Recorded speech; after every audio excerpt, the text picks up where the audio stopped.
ಗೌರವಾನ್ವಿತ ಪ್ರಧಾನಮಂತ್ರಿಗಳಾದ ಶ್ರೀ ನರೇಂದ್ರ ಮೋದಿಯವರ ಉತ್ತಮ ನಾಯಕತ್ವದಲ್ಲಿ ಭಾರತವು ಕಳೆದ ದಶಕದಲ್ಲಿ ಮೂಲ ಸೌಕರ್ಯ ಅಭಿವೃದ್ಧಿಯಲ್ಲಿ ಸುವರ್ಣ ಯುಗವನ್ನು ಅನುಭವಿಸುತ್ತಿದ್ದು, ದೇಶದ ಸಾಮಾಜಿಕ ಹಾಗೂ ಆರ್ಥಿಕ ಅಭಿವೃದ್ಧಿಗೆ ಪ್ರೇರಕ ಶಕ್ತಿಯಾಗಿ ರೂಪುಗೊಳ್ಳುತ್ತಿದೆ.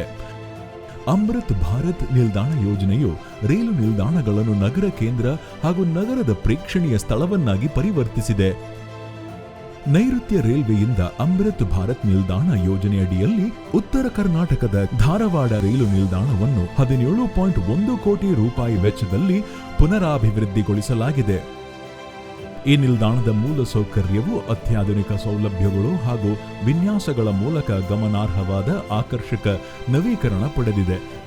ಸಂಪೂರ್ಣ ಉದ್ದದ ಮೇಲ್ಛಾವಣಿಗಳು, ಸುಧಾರಿತ ಸಂಚಾರ ಪ್ರದೇಶ, 12 ಮೀಟರ್ ಅಗಲದ ಪಾದಚಾರಿ ಮೇಲ್ಸೇತುವೆ, ದಿವ್ಯಾಂಗ್ ಹಾಗೂ ಹಿರಿಯ ನಾಗರಿಕ ಸ್ನೇಹಿ ಸೌಲಭ್ಯಗಳು, ಉತ್ತಮ ನಿರ್ದೇಶಿತ ಪಾರ್ಕಿಂಗ್ ಸ್ಥಳಗಳು, ಎಕ್ಸಿಕ್ಯೂಟಿವ್ ಲೌಂಜ್ಗಳು, ಉಚಿತ ವೈಫೈ ಸೌಲಭ್ಯ, ಇಂಧನ ದಕ್ಷ ಎಲ್ಇಡಿ ದೀಪದ ವ್ಯವಸ್ಥೆ, ಕಲೆ ಹಾಗೂ ಭಿತ್ತಿ ಚಿತ್ರಗಳು ನಿಲ್ದಾಣದ ಪರಿಸರವನ್ನು ಇನ್ನಷ್ಟು ಆಕರ್ಷಗೊಳಿಸಿವೆ ಮತ್ತು ಪ್ರಯಾಣಿಕರಿಗೆ ಆನಂದದಾಯಕ ಅನುಭವವನ್ನು ನೀಡುತ್ತಿವೆ.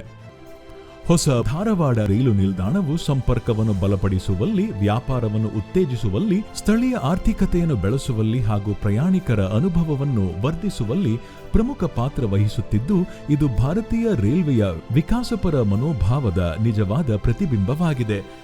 ಸದಾ ನಿಮ್ಮ ಸೇವೆಯಲ್ಲಿ ಭಾರತೀಯ ರೈಲ್ವೆ.